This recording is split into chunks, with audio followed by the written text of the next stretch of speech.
Hey everyone, so let's talk about episode 8 of From season 4. इस season में अब सिर्फ और सिर्फ 2 एपिसोड और बचे हैं और इस एपिसोड में हमें क्या देखने को मिला है, सिर्फ और सिर्फ mystery rather than having any answers. लेकिन मुझे आंसर्स चाहिए ही नहीं, मुझे चाहिए कि मैन इन येलो की तरह ही और भी खतरनाक लोग इस टाउन में एंटर कर जाएं और मस्त तहलका मचा दे, खून खराबा कर दे, भगदड़ मचा दे। क्योंकि मैन इन येलो क्या कर रहा है, लोगों को ताड़ रहा है, हेनरी के साथ पार्टी कर रहा है और टैबिथा के साथ फ्लर्ट कर रहा है भाई। So we need more monstrous people in that town. और इस एपिसोड में तो सैरा ने सोफिया को पकड़ ही लिया था और भाई कहाँ थी पूरी रात। She was like, I'm so sorry, I should have told you, you've been so nice to me, this and that. पर सैरा की नजर तो हमेशा सोफिया के बैग पर ही थी। अब मैं चाहती हूँ कि सैरा का जो खुराफाती दिमाग इनिशियली था ना, बिल्कुल शैतानी दिमाग, वो वापस आए और वो उस शैतान को पहचान पाए। पर पता नहीं क्या होगा, इतना दिमाग लगाने की जरूरत नहीं है, हमें नेक्स्ट एपिसोड में पता ही चल जाएगा। Let's talk about Fatima. इससे पहले के एपिसोड में हमें पता चला था कि फातिमा के पास कुछ ऐसे पावर्स आ गए हैं जिससे ये उन मॉन्स्टर्स को रोक सकती है। अगर सभी मॉन्स्टर्स को नहीं तो एटलीस्ट उस स्माइली को तो जरूर। लेकिन इस एपिसोड में हमें पता चलता है कि फातिमा पर हम बहुत सारे साइड इफेक्ट देखते हैं, जैसे कि उसके बॉडी पर वो अजीब से निशान।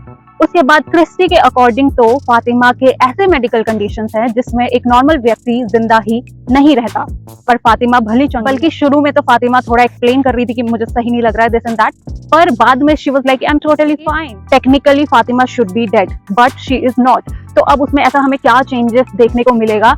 क्या वो changes is going to be helpful for the town people और going to be helpful for those monsters? क्योंकि अगर ये टाउन के पीपल के लिए ही हेल्पफुल है तो फिर उन मॉन्स्टर्स ने फातिमा को चुना ही क्यों फॉर दैट बर्थ? क्योंकि उन्हें आइडिया तो होगा ना कि इसके कॉन्सिक्वेंसेस हैं, या फिर उनके लिए भी ये फर्स्ट टाइम एक्सपीरियंस है। क्योंकि मॉन्स्टर्स को जहां तक हमें पता है उन्हें सब पता है कि यहाँ क्या हो रहा है और क्या हो सकता है, तो उन्हें कहीं ना कहीं तो आइडिया होगा कि फातिमा अगर स्माइली को बर्थ देती है तो ये चीजें हो सकता है, और अगर वो सब चीजें उनके खिलाफ है तो फिर वो शायद ऐसा करते ही नहीं। लेकिन अगर ये फर्स्ट टाइम हो रहा है और खुद मॉन्स्टर्स को भी इसके बारे में कोई अंदाजा नहीं है, तब हम सोच सकते हैं कि ठीक है, maybe it is going to benefit town के पीपल। बाकी इस एपिसोड का जो मुझे काफी सही सीन लगा वो है टैबिथा, विक्टर और ईथन। क्योंकि जब विक्टर ने ईथन को बोला कि हो सकता है there is a high possibility कि फिर से सभी लोग यहाँ गायब हो जाएं और सिर्फ तुम ही बचो इस टाउन में और तुम्हें अकेले ही सरवाइव करना पड़े, तो इसलिए तुम्हें चीजें अभी से सीख लेनी चाहिए।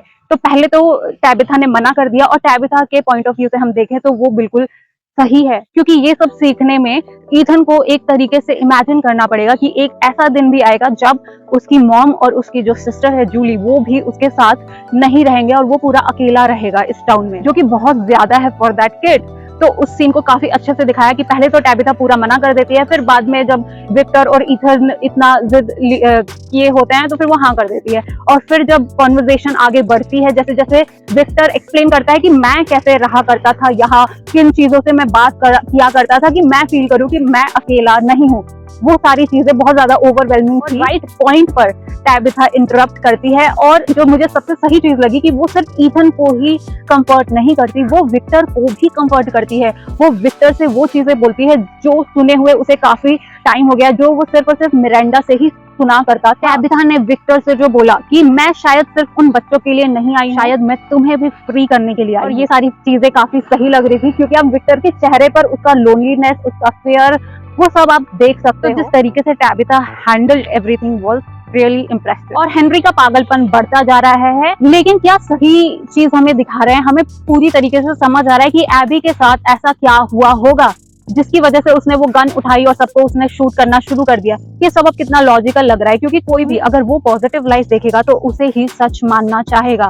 जैसे कि हेनरी देखता है कि उसका जो बेटा है वो सूट बूट में है, उसका एक पोता है और उसकी बेटी जिंदा है जो कि फ्लाई करके उसे देखने आ रही है, तो ये सब चीजें क्यों वो झूठ मानना चाहे। अब हमें ये देखना है कि हेनरी का कहीं एंड एबी की तरह ही ना हो जाए। मैं तो चाहती हूँ कुछ जड़ी बूटी वगैरह मिल जाए जो पी ले और ये ठीक हो जाए। अब पता नहीं नेक्स्ट 2 एपिसोड्स में ये हमें ऐसा क्या ही दिखा देंगे। चले कुछ टाउन के लोग उस टनल के अंदर हो और कुछ उस पेड़ को काट रहे हो और मॉन्स्टर्स उन्हें वहीं घेर ले और यहाँ पे ये सीजन खत्म।